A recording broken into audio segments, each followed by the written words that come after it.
राधे राधे। जय श्री कृष्ण। कैसे हो सब ठीक होंगे।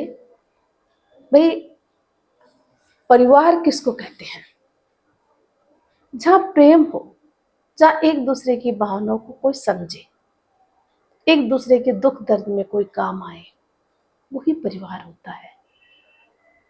परंतु फिर भी ये हमारे जैसे 5 अंगुलियां है ना, वो बराबर नहीं होती ना। वैसे ही परिवार के सभी सदस्यों का दिमाग भी एक जैसा नहीं होता है, व्यवहार भी एक जैसा नहीं होता है। कोई ठंडे दिमाग का होगा, कोई गुस्सैल होगा, कोई कुछ थोड़ा बोलने वाला होगा। सबका अलग अलग रवैया होता है। कोई खूब हंसने वाला होगा, कोई एकदम चुप चुप अपना काम करने वाला होगा, है ना। तो सबका अपना अपना व्यवहार होता है। तो जो गुस्से वाला व्यक्ति होता है ना, वो सबसे खतरनाक होता है। जब परिवार में कोई गुस्सा करता है तो पूरा माहौल खराब हो जाता है। जब हमारा परिवार है, उसका मतलब जब नहीं समझ में आया, गुस्सा, हमारे शब्दों में मिठास नहीं, शब्दों पर काबू नहीं, अपशब्द कहना और पता नहीं क्या क्या, एक दूसरे को टॉर्चर करते रहना, ये कोई अच्छी बात नहीं होती। उससे क्या होता है, हमारा पूरा माहौल खराब हो जाता है, नेगेटिविटी हमारे घर में घर जाती है। एक परिवार में संतुलन बन के नहीं रहता, फिर वो दिमाग में वो भी बातें घूमती रहती है। होता है कि नहीं होता है? वो तो गुस्सा करके शांत हो जाता है। और जिसके अंदर आत्मसम्मान होता है, सबका अलग अलग व्यवहार पहले ही बता दिया। कोई गुस्से को सहन कर पाता है, कोई हंसी मजाक को सहन कर पाता है, कोई नहीं कर पाता है। तो व्यवहार के हिसाब से व्यक्ति के साथ व्यवहार करना चाहिए। एक बात। दूसरी बात क्या होती है कि कई बार क्या होता है कि परिवार में जैसे मान लो नई बहू आती है, वो बेचारी अपना परिवार छोड़ के दूसरे परिवार में आती है कि नहीं। अब वहां क्या माहौल था, ससुराल में क्या माहौल, थोड़ा क्या बहुत कुछ चेंज हो जाता है, पूरी जिंदगी चेंज हो जाती है। ऐसे में बहू को टॉर्चर करना, मान लो कोई काम नहीं आ रहा है, उसको कुछ कह देना, उसको कुछ बातें सुना देना, उसकी बजाय अगर उसको हम प्यार से सिखाएं वो काम, वो हमारे घर का सदस्य हो गई है, तो उसको हमें काम सिखाना चाहिए प्यार से। हमेशा पीहर वालों पर ताने नहीं कसने चाहिए कि उसने ये नहीं सिखाया, आपकी माँ ने ये नहीं सिखाया। तो ये सब क्या होता है, फिर वो परिवार नहीं होता, उसके दिमाग में वो बातें घर कर जाती हैं। अभी तो वो नई नई है, कुछ बोलेगी नहीं, समय पाकर तो वो भी इस घर का सदस्य बनेगी, तो फिर भी वो अपने दिमाग में वो बातें जरूर रखेगी कि ये अमुक अमुक बातें मुझे सुनने को मिली थी। जब वो शादी हो गया है तो इस घर का सदस्य ही तो है। तो इसलिए ये हुई दूसरी बात है। तीसरी बात होती है कि घर में कलह का कारण क्या होता है। घर के जो संसाधन होते हैं, घर में जो आवश्यक वस्तुएं होती है, उसकी पूर्णता न होना। तो हमेशा उस चीज की पूर्ति रखें, उसकी कमी नहीं आने दें। जैसा हो उसमें तालमेल बना के रखें। ऐसा नहीं कि घर की वस्तु खत्म हो गई फिर परिवार के सदस्यों को टॉर्चर कर रहे हैं, आप ये कर रहे हो, ये वस्तु आप ज़्यादा लगा रहे हो। ऐसा नहीं होना चाहिए। देखो, पेट में तो सबके लिए बनाती है बहू है बेचारी, वो अपने एक पेट में तो डालती नहीं, अपने आप के लिए तो सबके लिए करती है। घर में मेहमान भी आते हैं, तो वो टॉर्चर भी उस बेचारी को नहीं करना चाहिए। ऐसा कई परिवारों में देखने को मिलता है। चौथी बात मैं ये कहना चाहूँगी कि कई बार एक पूरी बहू पर पूरे घर की जिम्मेदारी सौंप दी जाती है, वो भी बहुत गलत है। सब मिल बांट कर काम करें, अकेले पर कभी बोझ नहीं डालना चाहिए, है ना। तो जब तक होए शरीर में ताकत, सब मिल बैठ कर काम करें। कोई ऐसा ना हो कि एक दूसरे को ताने मारे। पांचवी बात, परिवार परिवार के अंदर मिठास होना चाहिए, संयमता होनी चाहिए, शब्दों पर लगाम होनी चाहिए। कभी ताने नहीं मारे। मर्द अगर ताने मारे ना, तो सबसे बुरी बात होती है। मर्दों को तो चुप रहना चाहिए, उन्हें तो खुश होना चाहिए कि आपके घर में कोई नया सदस्य आया है तो उसके कई काम, किस चीज में देख रेख में कमी ना हो जाए। हर एक सुविधा पहले से तैयार रखे। जबकि कई परिवारों में देखने को मिलता है कि मर्द भी ताने कसने लगता है, तो बेचारी लड़की जो नया अपना घर छोड़ के आई है वो कैसे जी पाती है। तो इस प्रकार का जो गुस्से का माहौल है ना, वो कभी नहीं करना चाहिए।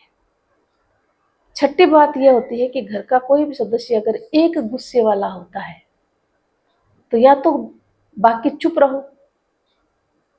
परंतु चुप रहने की भी तो एक सीमा होती है। आत्मसम्मान तो सबके हृदय में होता है, बोलने का अधिकार सबको होता है, भगवान ने सबको दिया है। कोई गलत बात नहीं सुनेगा, प्रत्युत्तर में फिर उसको सुनने की आदत भी होनी चाहिए। वो क्यों सुनेगा, क्या गलती की है उसने। और गलती हो भी जाए ना तो कोई जानबूझ के गलती नहीं करता है। गलती जब हो भी जाती है तो जानबूझ के कोई नहीं चाहता कि मैं गलत काम करूं। उसको बार बार टॉर्चर करेंगे करेंगे तो एक दिन फिर आपको सुनने को भी मिलेगा। तो इस प्रकार से हमारा परिवार स्वर्ग जैसा हो, उसमें सब मिल बैठकर बातें करें, एक दूसरे की टांग न खींचे केकड़ी की तरह। केकड़ा कभी एक दूसरे को ऊपर नहीं चढ़ने देते हैं। तो उसके बाद जो अंतिम बात मैं कहना चाहूंगी, अगर किसी व्यक्ति को गुस्सा आता है तो वो उसी के लिए खतरनाक होता है। खुद बीमार होता, परिवार का सदस्य भी बीमार होता है, कईयों के बीपी हो जाता है, कई के कुछ कई प्रकार के रोग, क्योंकि वो नेगेटिविटी का माहौल बन जाता है। हमेशा फिर ऐसा लगता है बच्चे भी बेचारे हैं वो अमुक व्यक्ति आएगा घर में जोर जोर से बोलेगा, तो व्यवहार भी वैसे ही हो जाता है, परिवार भी नेगेटिविटी बढ़ जाती है। हम परिवार में शांत रहे, प्रेम से रहे, आनंद से रहे, जो जीवन है ना उसको हंसते खेलते बिताए। फिर आदतन में आ जाती है ना, कोई परिवार का एक सदस्य होता है, उसको कभी रोका टोका नहीं तो फिर उनके बच्चे भी वैसे ही देखते तो बच्चे भी वैसे ही करते हैं, क्योंकि उन्होंने वही देखा है, ऐसा माहौल देखा। तो अब बहू तो बेचारी बोल नहीं सकती ना, जब बोलती तो कहते तुम कौन हो टोकने वाली। ऐसा भी मैंने सुना है, आज पहले तू क्यों टोकती है बच्चों को, कौन हो गई तू। तो पता नहीं क्या क्या बहू को सुनने को मिलता है। तो मेरे कहने का मतलब कि किसी पर कटाक्ष करना नहीं है, मान सम्मान सब अपने हाथ में होता है।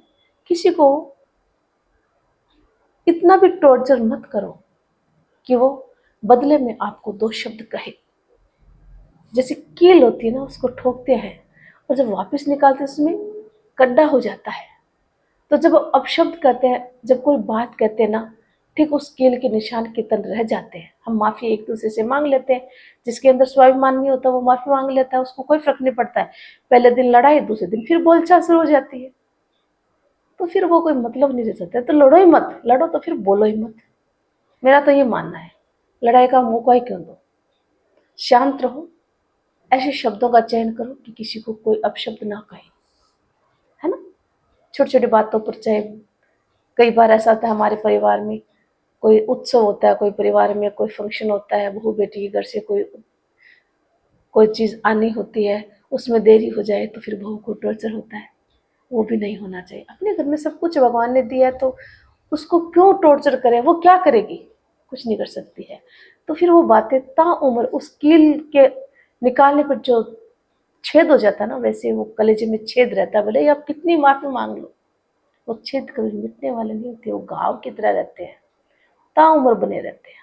चाहे कितना समय व्यतीत हो जाए वो कभी निकलने वाला नहीं होता है। इसलिए हमेशा शब्दों को तोल करके बोलो, गुस्सा कम करो, माहौल को बिगाड़ो नहीं, उसको संभालो, सोच समझ कर बोलो।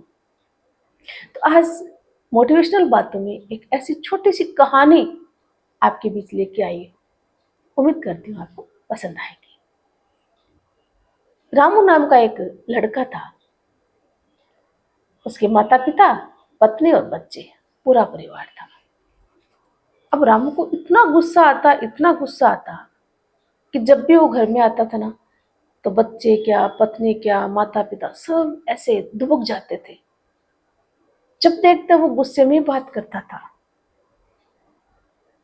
घर में कोई सदस्य आए तो, घर तो मंदिर होता ना, घर में आए तो शांति चाहिए।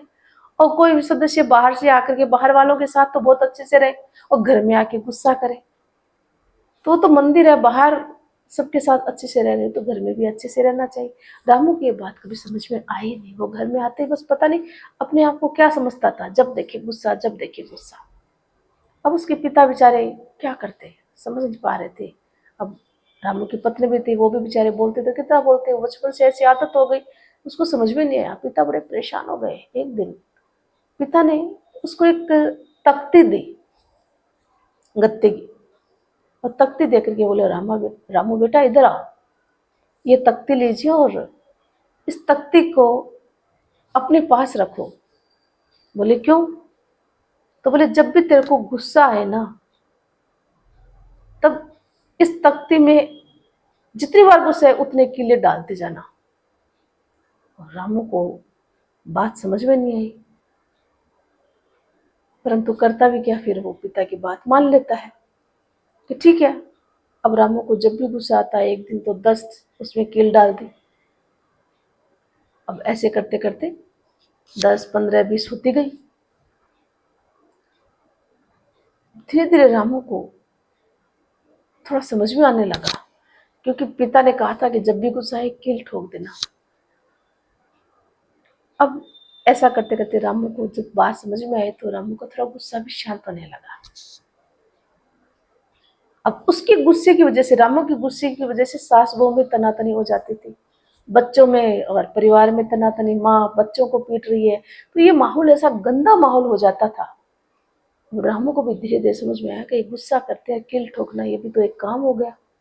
अब धीरे धीरे उसने अपना गुस्सा कम करना शुरू कर दिया, और एक समय ऐसा आ गया कि उसका गुस्सा बिल्कुल भी शांत हो गया। तब पिताजी तकते देखे, कहता, पिताजी अब मैं गुस्सा नहीं करूंगा। उसको एहसास हो गया कि मेरे एक की वजह से न मेरी बहू पत्नी शांत रह सकती है अच्छे से, न मेरे बच्चे अच्छे से रह सकते हैं, न मेरी माँ और न पिता, सब एक दूसरे को टॉर्चर करते हैं, क्योंकि मेरी वजह से पूरा परिवार नेगेटिविटी में रहता है। तो ऐसा काम मैं क्यों करूं? जब उसको समझ में आई ना, तो उसने कील ठोकना बंद कर दिया और चुप रहना, एकदम शांत रहना शुरू कर दिया। तब पिता ने कहा, बेटा इधर आओ। रामू गया तो बोला, अब बेटा इसमें जितने कीले ना वो सारे निकाल दो। रामू ने सारे कीले बाहर निकाल दिए, उसको वो भी समझ में नहीं आ रहा था। फिर पिता ने कहा, बेटा तूने गुस्सा किया, इसमें कील तख्ते में डाली, अब तूने सारे कीले वापस निकाल दिए, तेरा गुस्सा शांत हो गया, परंतु देखो इसमें कितने छेद बने हैं। बने कि नहीं बने? रामू ने कहा, हाँ। वैसे तेरे एक के गुस्से की वजह से पूरे परिवार में ऐसे छेद बने हैं दिलों में। तो गुस्से में हम जो बात कह जाते हैं ना, फिर माफी भी मांग लेते हैं, उससे कोई औचित्य नहीं है। माफी मांगने से क्या वो घाव भर जाते हैं? वो छेद, वो दर्द वैसा ही रहता है ताउम्र, कभी मिटने वाला नहीं होता है। इसलिए हमें अपने परिवार में, जैसे रामू ने अपने पिता का कहा माना, अपने जीवन में फिर धैर्य और ठहराव लाना प्रारंभ कर दिया, तो फिर घर स्वर्ग बन गया। बच्चे भी अच्छे हो गए, पत्नी भी, सास बहू भी अच्छे से रहने लग गई। परंतु वो पूरा माहौल किसकी वजह से? एक रामू की वजह से गड़बड़ था। छुटपन में उसको इस प्रकार की शिक्षा दी या नहीं दी, ऐसा नहीं है। कई बार बाहर के वातावरण में भी बच्चे बिगड़ जाते हैं। तो इस प्रकार से वो ताना कसना, एक दूसरे को नीचा दिखाना, ये हमारे परिवार में होता रहता है। वो कौन सा कारण होता है ये कोई जानता नहीं, बस बोले जा रहा है, बोला। क्योंकि जब नेगेटिविटी रहती है ना घर में, तो किसी का दिमाग स्थिर नहीं रहता है कि नहीं। तो इस प्रकार से रामू को जैसे गुस्सा आता था, वैसे ही रामू की माँ को भी उठता गुस्सा। रामू की माँ बहू को निकालती, बहू अपने बच्चों पर निकालती, और सारा का सारा गुस्सा फिर रामू के पिताजी पर आता, और वो बेचारे परेशान रहते, बीमार रहते। अब जब रामू को अपने पिता की बात समझ में आई, तो देखो कितना स्वर्ग बन गया घर, है ना। तो इसलिए ये जो छोटी सी कहानी है, मेरा इस कहानी के पीछे एक ही औचित्य है, एक ही मकसद है कि कभी किसी पर कटाक्ष मत करो। भगवान ने जो जीवन दिया ना, मानव मानव से प्रेम करे, उसको टॉर्चर नहीं करे, उसकी भावनाओं को ठेस नहीं पहुंचाए। जहां गुस्सा आए वहां भगवान का नाम लो, अन्यथा फिर गुस्से में तो प्रत्युत्तर में दूसरा भी बोलेगा। एक दूसरे का सम्मान करो, चाहे भाई बहन हो, चाहे पति पत्नी हो, चाहे माता पिता हो, या सास बहू हो, और माँ बेटी हो, कहीं किसी प्रकार से आपस में लड़ो नहीं, प्रेम से रहो, घर स्वर्ग बन जाता है। बहू है तो बहू को प्यार दो, वो अपने आप ही इस घर का सदस्य अपने आप ही स्वीकार करने लग जाएगी, धीरे धीरे वो भी इस घर का सदस्य बन जाएगी, है ना। तो इस प्रकार से जैसे रामू का गुस्सा शांत हो गया, परंतु उसकी कही बातें हमेशा रही याद, फिर भी मान लो देर सवेर वो गुस्से को त्याग देता है। परंतु इस कहानी से हमें क्या मोरल मिलता है? छोटी सी कहानी हमें बहुत कुछ सिखा देती है कि हमें अपने गुस्से को, अपने शब्दों पर हमेशा ही लगाम रखनी चाहिए, संभाल के बोलना चाहिए, गुस्सा हमें कम करना चाहिए, है कि नहीं। अन्यथा तो वो कील निकालने पर जो छेद हुए ना, वैसे हमेशा ताउम्र हृदय में छेद बने रहते हैं। कितनी ही माफी मांग लो चाहिए, उससे कुछ नहीं होने वाला है। इसलिए हमारे परिवार का ऐसा माहौल बनाओ कि वो बिगड़े नहीं। आपकी समझदारी से और आपके प्यार से परिवार खुशहाल बन जाए, ऐसा बनो। कभी किसी के दिल को चोट मत पहुंचाओ। तो उम्मीद करती हूँ छोटी सी कहानी आपको बहुत कुछ सिखाएगी। तो आप भी अपने परिवार में अगर किसी कारण से किसी को गुस्सा आता है तो उस गुस्से को थोड़ा दबा के रखो, परिवार का माहौल खराब मत करो, नेगेटिविटी मत फैलाओ, किसी के आत्मसम्मान को ठेस मत पहुंचाओ। देखो कई बार ऐसा होता है ना, घर में किसी कारण से, कोई जरूर नहीं है सब खुश है, कोई किसी परेशानी से गुस्सा करता है, कोई किसी परेशानी से, एक गृहिणी है मान लो, है ना, तो गृहिणी अपने घर के काम से कोई शारीरिक उसके अंदर पीड़ा होगी, या कोई वर्कलोड होगा कि कोई नौकरी करे उसका, तो हर तरह से लोग परेशान रहते हैं। इसलिए व्यक्ति को जितना है उतना हर एक व्यक्ति के व्यक्तिगत मामलों में झांकना नहीं चाहिए, उसके दर्द को समझना चाहिए, उसकी पीड़ा को समझना चाहिए। हमें किसी को टॉर्चर नहीं करना चाहिए। आपका गुस्सा आप ही का अपमान कराएगा, फिर आपको दो शब्द सुनने को भी मिलेगा। कोई जरूरी नहीं सब चुप रहे, चुप तो तब रहते हैं ना जिसको आत्मसम्मान नहीं होता। जिसको आत्मसम्मान होता है तो कभी चुप नहीं रहता है, उसको भी लगता है मैं क्यों किसी से कम हूँ, कितने दिन तक वो सहन करेगा। तो इस कहानी से ये सीख लेनी है कि आप जब भी गुस्सा आए ईश्वर का नाम ले, या शांत रहना सीख लो, या आप अपने आप को अलग जगह पर बिठाकर अपने आप को चुप कर लो। तभी हमारा परिवार, हमारा घर, हमारा समाज खुशहाली से जी पाएगा, अन्यथा कभी नहीं जी पाएगा। हम एक दूसरे को इसी प्रकार से नीचा दिखाने का जब काम करते रहेंगे तो नहीं तो हमारे समाज की छवि अच्छी रहेगी, नहीं पॉजिटिव सोच मिलेगी, नहीं परिवार के किसी भी सदस्य को ऊर्जा मिलेगी। वो ऊर्जावान बनेगा ही नहीं, वो हमेशा टेंशन में रहेगा। घर का जो माहौल गंदा रहता ना, तो वो घर में आना ही नहीं चाहेगा, वो घर के सदस्यों को कैसे प्यार दे पाएगा। परिवार का मतलब क्या होता है उसको इस कहानी के माध्यम से समझने का जरूर प्रयास करना। धन्यवाद।